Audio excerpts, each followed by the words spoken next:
우리의 일상생활에서 쉽게 접할 수 있는 음식, 돈가스. 돼지고기를 얇게 펴 빵가루를 묻혀 튀겨낸 음식이다. 한국에서 볼 수 있는 돈가스에는 일본식 돈카츠와 경양식 돈가스가 있다.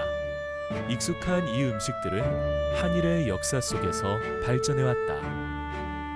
돈카츠와 돈가스, 그리고 한일의 역사를 함께 알아보자. 먼저 일본식 돈카츠의 탄생이다. 1853년 미국의 페리 제독이 이끄는 흑선이 일본 에도만에 상륙하였다. 미국은 네덜란드에게만 문을 열어주었던 일본에게 개항을 요구하였다. 페리 제독은 에도만에 내항하는 이유로 다음과 같이 언급하며 미국 대통령의 친서를 일본에게 넘겼다. 한편 미국의 함대를 처음 마주한 일본인의 심정은 경악 그 자체였다. 미국의 증기선은 일본 배와는 그 규모가 전혀 달라 미일 기술의 격차를 여실히 보여주었기 때문이다. 에도 막부 내부에서는 미국 대통령이 보낸 친서에 관한 논의가 오갔으나 결국 미국의 압박에 굴복한 일본은 1854년 미일 화친 조약으로 서양에 문을 열었다.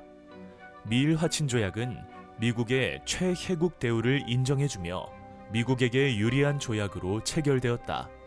이렇게 개항의 시대를 연 일본은 서양의 문물을 받아들여 일본을 성장시키고자 했다. 이 과정에서 일본이 서양의 것을 온전히 받아들이지는 않았다. 서양의 문물에 일본의 정신을 결합하여 발전을 이루어내는 방향으로 흘러가게 되었는데 이를 화혼양제 정신이라고 부른다. 화혼, 일본의 혼, 양제, 서양의 기술. 화혼양제 정신은 일본의 개화기 문화 융성에 새로운 명분을 만들어 주었다. 그렇다면 화혼양제 정신은 어디서 찾아볼 수 있을까? 바로 일본식 돈카츠에 있다. 일본식 돈카츠야말로 일본의 개항사와 화혼양제 정신을 담은 결정체라고 할 수 있다. 서양의 음식인 커틀릿에 일본인의 식성과 맞도록 다양한 변화를 주어 오늘날 우리가 아는 돈카츠가 완성된 것이다. 일본식 돈카츠는 메이지 유신으로 육식 금지령이 폐지되면서 더욱 빛을 발하게 되었다. 일본 국민은 이처럼 무능하게 서양에게 문을 열어준 에도 막부에 신용이 깨져버렸다. 이들은 막부 타도 운동을 전개하여 막부를 무너뜨리고 메이지 천황을 중심으로 메이지 정부를 수립했다. 이후 메이지 천황은 대외적으로 서양 문물 시찰을 위해 이와쿠라 사절단을 파견하였다. 국내적으로는 지역 구분 체제를 오늘날의 체제로 만들어준 폐번 치현 단행, 징병제 실시, 신분제 폐지 등의 대대적인 변화를 일궈냈다. 육식 금지령 역시 메이지 유신의 영향으로 폐지된 법령이다.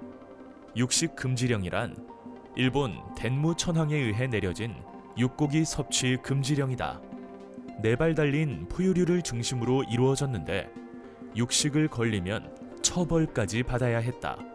그 당시 일본인에게는 소나 말 등의 고기를 섭취하면 노동력을 잃는 것이라 생각하는 등 육식을 하면 안 된다는 마음이 깊게 자리 잡았다.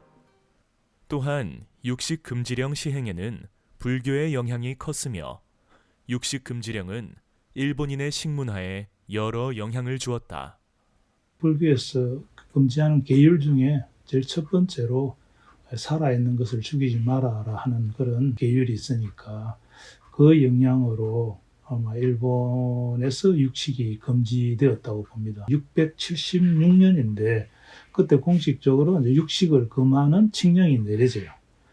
그때부터 육식을 금하는 것이 해금이 되는 맹치 시대까지 약 1000년에 걸쳐서 일본에서는 이제 육식이 금지되어 왔습니다. 발이 많은 것들을 좀 피했다 하는 게 있거든요. 그래서 이제 소라든지 돼지라든지 이제 발이 4개 있는 짐승보다도 발이 2개 있는 그 닭이라든지 뭐 꿩이라든지 이런 것들을 선호했고 또 발이 2개 있는 닭보다도 발이 전혀 없는 물고기, 생선 이런 것들을 선호했다는 그런 이야기들이 있거든요. 개항을 하게 된 일본은 서양 국가들과의 접점이 많아졌다. 자연스레 미국과 서양의 식문화도 전파되었다. 한편 일본 지도층에게는 문제거리가 한 가지 있었는데 미국인에 비해 일본인의 몸집이 너무 작다는 것이었다. 미국인과 일본인의 신체적 차이를 식습관에서 찾은 일본 정부는 메이지 유신을 통해 육식 금지령을 폐지하고 육식을 적극 장려하기 시작했다.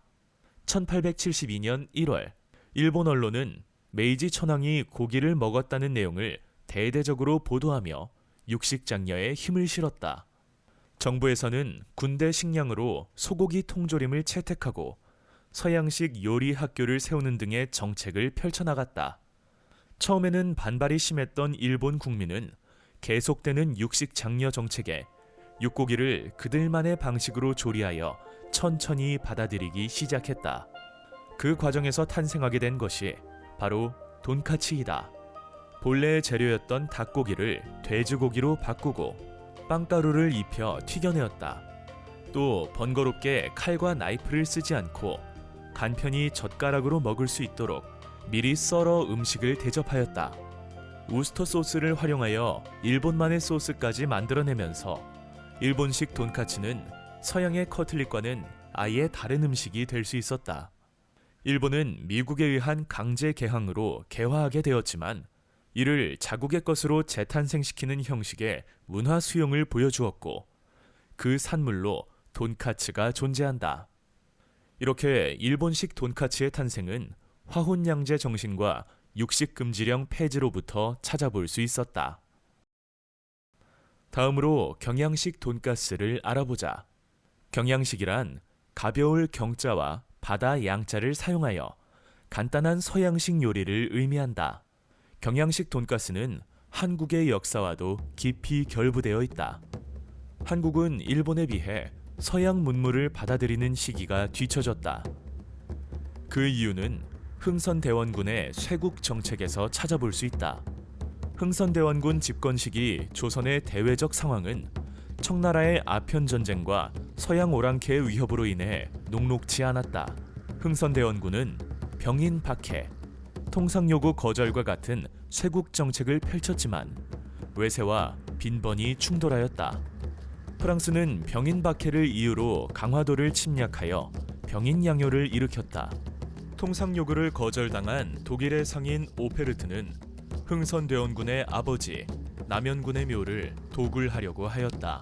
조선 말기에 이르러 구미 자본주의 나라들이 통상무역을 요구해 오면서 조선은 더욱 강경한 쇄국 정책을 실시해 나갔다.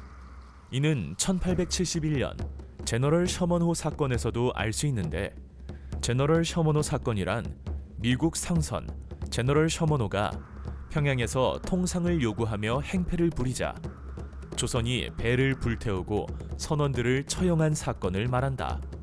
여기에 그치지 않고 흥선대원군은 전국 각지에 척화비를 세워 쇄국 정책을 굳건히 하였다. 척화비에는 서양 오랑캐의 침입에 맞서서 싸우지 않는 것은 화평하자는 것이며 싸우지 않고 화평을 주장하는 자는 매국노이다 라는 글이 새겨져 있다. 이렇게 흥선대원군은 나라의 문을 굳게 걸어 잠갔으나 조선은 강제 개항을 피할 수 없었다. 조선이 쇄국 정책을 펼치는 사이 일본은 메이지 유신을 통해 국제 사정을 알고 제국주의를 향하고 있었다. 또한 당시 일본에서는 일본의 근대화를 위해 조선을 정벌해야 한다는 정한론이 대두되고 있었다. 1875년 9월 20일 일본 군함 우뇨호가 강화 해협에 불법 침입하여 한일 간 포격이 일어났다. 조선 수비병은 불법 침입한 우뇨호에 대해 정당방위로 포격하였으나 우뇨호는 보복 포격을 하였다. 여기서 그치지 않고 일본군은 조선의 영종도에 상륙작전을 펼쳐 약탈, 사륙, 방화를 자행한 뒤 철수하였다. 일본은 우뇨호 사건을 통해 조선에 무력적 위협을 가하고 피해 보상을 요구하며 한반도 침략의 발판을 마련했다. 이 사건을 계기로 1876년 2월 26일 한일 수호 조규, 즉 강화도 조약이 체결되었다. 그 내용을 보면 일본에 유리한 조약임을 알 수 있다. 강화도 조약 이후 조선은 일제강점기를 맞이한다. 당시 조선인은 창씨 개명, 산미 증식 계획, 강제 동원과 같은 일본의 탄압과 수탈 아래 고단한 생활을 이어나갔다. 그 사이 조선에는 일본의 언어, 의복 등 다양한 문화가 전해 들어왔다. 일제강점기 시기 문화 전파에는 음식도 빠지지 않았다. 그 음식 문화와 관련해서 예를 든다면은 회겠죠, 회. 생선회뿐만이 아니라 그와 관련한 서식집 같은 것도 해방 이후에 50년대 한국 전쟁기에 보면은 지금도 남아있는 유명한 서식집들이 그때 만들어져요. 일본이 떠나고 난 이후에 조선인들의 입맛 내지는 조선인들이 욕망했던 음식 중에 하나였다라고 하는 걸 알 수가 있는 거예요. 그거는 이제 일제시대 때 일본 애들이 먹는 것을 보고 저런 것도 같이 먹었던 그런 기억에다가 우리식으로 바뀐 거겠죠. 그런 것들이 변화 아닐까, 그런 차이, 그런 걸 생각해 봅니다. 물론 조선인하고 일본인이 겉으로 보면은 그렇게 사이가 좋지 않았을 거다 생각하는데, 인간의 관계라고 하는 것은 상호적이기 때문에 지배 비지배 이런 것보다도 경제적인 것도 같이 생각을 해봐야 되고, 그렇다고 하더라도 교류가 잘 안 되고 하는 것들은 당연히 있을 수 있다. 일제강점기에는 다수의 일본인들이 한국으로 이주해 오면서 일본 요리점을 크게 번창시켰다. 일본 요리점은 친일파와 일본 지배층에 의해 경성과 한양 곳곳에 많이 정착되었고, 특히 돈가스는 조선에서는 아주 비싼 고급 음식으로 인식되었다. 그러나 해방 이후 일본인들이 철수하면서 돈가스를 포함한 일본 요리점은 자취를 감추었다. 이제는 일본인을 위한 일본 요리점이 아닌 한국인을 위한 일식당이 등장한 것이다. 그렇다면 현대 한국의 시중에서 흔히 볼 수 있는 경양식 돈가스는 어떻게 만들어진 것일까? 한국의 경양식 돈가스가 양이 많고 저렴해진 이유는 한국 전쟁에서 찾을 수 있다. 1950년 북한의 남침으로 시작되어 1953년까지 약 3년간 지속된 한국 전쟁으로 한국은 황폐화되었다. 이러한 상황 속 한국의 경제 현실은 1인당 국민소득 약 67달러로 세계 순위 약 109위, 세계에서 가장 못 사는 나라 명단에 이름을 올릴 정도로 참담했다.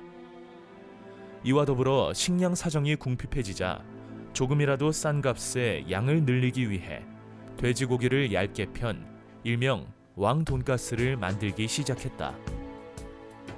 일본의 돈까츠나 슈니첼이 얇고 크지 않은 이유는 식량 사정을 걱정할 필요가 없었기 때문이라고 할 수 있다.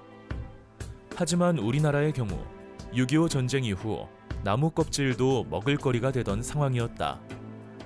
적은 재료로 무조건 크고 많고 포만감을 주는 요리를 만들어야 했기에 돈가스도 이에 맞춰 크게 만들어지게 된 것이다.